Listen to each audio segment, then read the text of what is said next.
The old mansion had loomed over the edge of town since before I was born, and everyone knew to avoid it. It was more than abandoned. It was forgotten, a place of shadows and silence, where nature had reclaimed the walls and windows. Vines crept along the broken bricks, and shattered glass littered the ground like fallen stars. For years, people whispered about strange sounds at night, lights that flickered when no one was inside, and sightings of a figure in the upper windows, watching. I hadn't believed any of it until I saw it myself. My friend Shayesh and I were in our last year of school, and with college looming, we found ourselves both restless and reckless. We started visiting the mansion after school, sneaking in and daring each other to explore the dim, decaying rooms. By daylight, it was thrilling in a harmless sort of way, like exploring an ancient ruin. But the darkness hinted at things we couldn't see. The air inside was thick, suffocating almost, and every creak seemed to echo, as if the house were breathing around us. One afternoon, as we sat on a broken staircase talking about everything and nothing, our friend Arjun mentioned he'd been there once. At 1 a.m., his voice was low, and his eyes darted as he spoke. He described an overwhelming feeling of dread, a weight that pressed down on him as he walked through the silent rooms. He'd only lasted a few minutes before the feeling became too much, and he'd fled. We laughed it off, but his words lingered. Curiosity gnawed at us. We decided we would see for ourselves. Sneaking out of our houses late one night, my phone clutched tightly in my hand as we made our way to the mansion. The town was eerily quiet, our footsteps the only sounds breaking the stillness. A thick mist clung to the ground, swirling around our feet as we approached the mansion. I raised my phone and started filming, the glow of the screen our only light. Shadows stretched across the broken walls, twisting into strange shapes as we moved. I could feel a prickling at the back of my neck, the undeniable sensation of being watched. "Do you feel that?" Shayesh whispered, his voice barely audible. I nodded, glancing around nervously. Every corner seemed darker, every shadow deeper, but we pressed on, exploring rooms filled with broken furniture, splintered wood, and faded wallpaper peeling away in strips.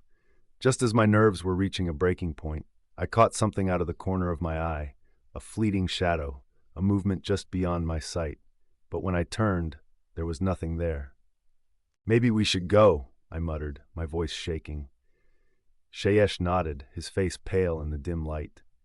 We hurried back down the hallway, our footsteps quickening as the oppressive silence seemed to grow heavier around us. By the time we reached the door, we were nearly running, bursting out into the cool night air with a sense of relief so overwhelming it was almost dizzying. When I got home, the house was dark, my mom already asleep. I slipped quietly into my room, closing the door behind me. Still buzzing with adrenaline, I sat on my bed and pulled out my phone to review the footage. But as the video began to play, my excitement quickly turned to horror. There, in the dim, flickering light, was a figure I hadn't seen before.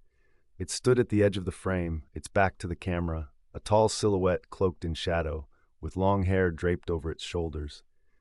I felt my breath catch, a chill spreading through me as I watched it move slowly across the screen. My hands trembled, but I couldn't tear my eyes away. As I watched, the figure began to turn. My pulse raced, and I could feel an icy dread settling over me. The figure's face came into view, and my heart stopped. It was my face, only twisted and pale, with hollow white eyes staring back at me. It leaned closer, filling the screen, those dead eyes locking onto mine with a cold, unnatural intensity. Suddenly, the figure lunged toward the camera, and I dropped my phone, a scream escaping my lips as I stumbled back. My family rushed into the room, alarmed by my cry, but I could barely speak. All I could do was stammer about the figure in the video. My father, skeptical, picked up my phone and played the video, but when he handed it back, he looked at me with confusion and doubt. "There's nothing there," he said, his tone dismissive. I snatched the phone from him, my hands shaking as I replayed the footage. But he was right. The figure, the horrifying face, the lunging, it was all gone. All that remained was an empty, shadow-filled hallway. In the days that followed, I tried to convince myself it had been a trick of the mind, a figment of fear and exhaustion. But I couldn't shake the memory of that face, of those hollow eyes that seemed to see straight through me. And then, Just as I was beginning to believe it had all been a bad dream, I stumbled upon the video again. This time, it appeared when I wasn't looking for it, as if it had been waiting. Hesitantly, I pressed play, my heart racing as I watched. And there it was, the same figure, only this time closer, its shadowy form almost blending with the darkness. My breath caught as it began to turn, the same twisted face meeting mine, those white eyes staring through the screen with an intensity that seemed to freeze me in place. The figure's mouth opened, but no sound came out. Instead, I felt a chill wrap around my throat, as if cold fingers were pressing against my skin. I tried to scream, but no sound escaped, my voice trapped somewhere deep inside. The figure leaned closer, its face filling the screen before lunging forward, and everything went black. When I came to, I was lying in a hospital bed.